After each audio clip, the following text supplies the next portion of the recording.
ऐसे 11 सिम्टम्स के बारे में आपसे आज बात करूंगा जिनको आपको कभी इग्नोर नहीं करना चाहिए।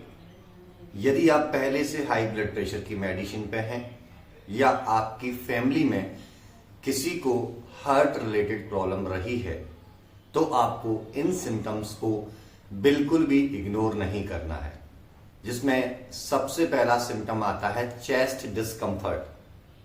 जी हाँ, कभी जब हम वॉक करते हैं या चलते हैं तो उस समय हमारी छाती में जकड़ाहट सी महसूस होती है, अंदर से ऐसा महसूस होता है कि कोई खींच रहा है हमारे हार्ट को लेफ्ट साइड में। तो आप समझिएगी कहीं ना कहीं ये एक साइन हो सकता है कि हमें कार्डिक इश्यू डेवलप हो रहे हैं। दूसरा पॉइंट आता है जिसपे हम देखते हैं कि कई पेशेंट्स को नोजिया, इंडाइजेशन, हार्ट बर्न या स्टमक पेन की शिकायत कंप्लीटली बनी रहती है। उनको ज्यादातर ये सिम्टम्स फीमेल में देखने को मिलता है मेल्स की अपेक्षा।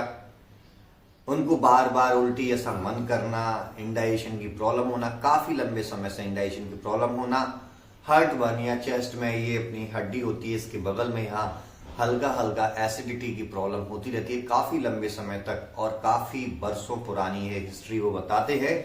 तो आपको इसको इग्नोर नहीं करना है। That is also sign of cardiac problem, आपके दिल की समस्या का ये एक और लक्षण है जिसको हमें इग्नोर नहीं करना है। एक और सिम्टम कि जब भी पेन आपके यहां से ये स्टर्नम बोन से दर्द करता हुआ रेडिएट करते हुए यहां तक जाता है, आपके आर्म तक जाता है, आपकी बाजुओं में जाता है, तो आपको ये ध्यान रखना चाहिए कि कहीं ना कहीं हमारे हार्ट को ब्लड सप्लाई प्रॉपरली नहीं हो पा रही। ये एक और साइन हो सकता है आपके कॉर्नरी आर्टरी ब्लॉकेज का, जो कि हार्ट अटैक से रिलेटेड हो सकता है। कि अगर ये दर्द यहाँ चेस्ट से आर्म में गया है तो चेस्ट के बाद ये आपके थ्रोट में तो नहीं आ रहा है, आपके जॉ में तो नहीं आ रहा है, जबड़े में दर्द तो नहीं जा रहा है। अगर ये दर्द ऐसे रेडिएट करते हुए जा रहा है तो ये काफी हद तक ये बताता है कि आपको कार्डियक प्रॉब्लम है और आपको डेफिनेटली एक डॉक्टर के अटेंशन की आवश्यकता है, उससे सलाह लेने की आवश्यकता है।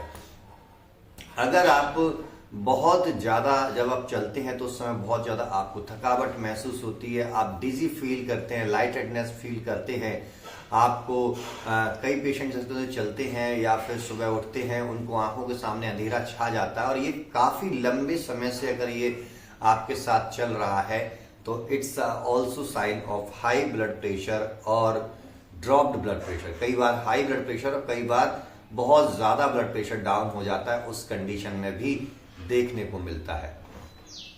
आप जिस समय सीढ़ियां चढ़ते हैं या फिर लंबा चलते हैं, काफी दूरी तक चलते हैं, उस समय आप बहुत जल्दी चलते चलते थक जाते हैं, तो ये यू गेट एग्जॉस्टेड इजीली, बहुत आसानी से आप थक रहे हैं, तो ये भी एक साइन है हार्ट डिजीज का।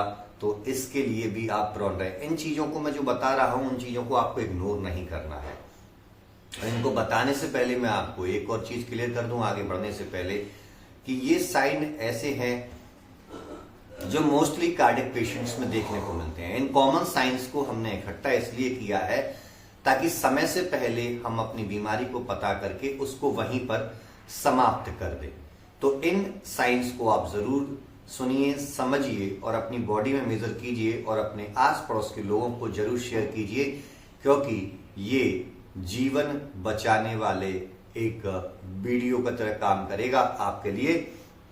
स्नोरिंग, मोस्टली लोगों को रात को सोते वक्त खर्राटे आते हैं, एक नॉर्मल सी चीज है। लेकिन यदि रात को सोते वक्त बहुत तेज खर्राटे आए और आपको उसके समय पे चॉकिंग की कंडीशन हो, गला ब्लॉक हो, सांस रुकने की समस्या अगर आती है कई पेशेंट्स में, तो ये एक साइन है कार्डियक प्रॉब्लम का और इस समय आपको डॉक्टर की आवश्यकता है, क्योंकि इस समय पर आपके हार्ट के ऊपर एक्स्ट्रा स्ट्रेस जा रहा होता है, जिसकी वजह से कार्डियक अटैक आने की संभावना होती है।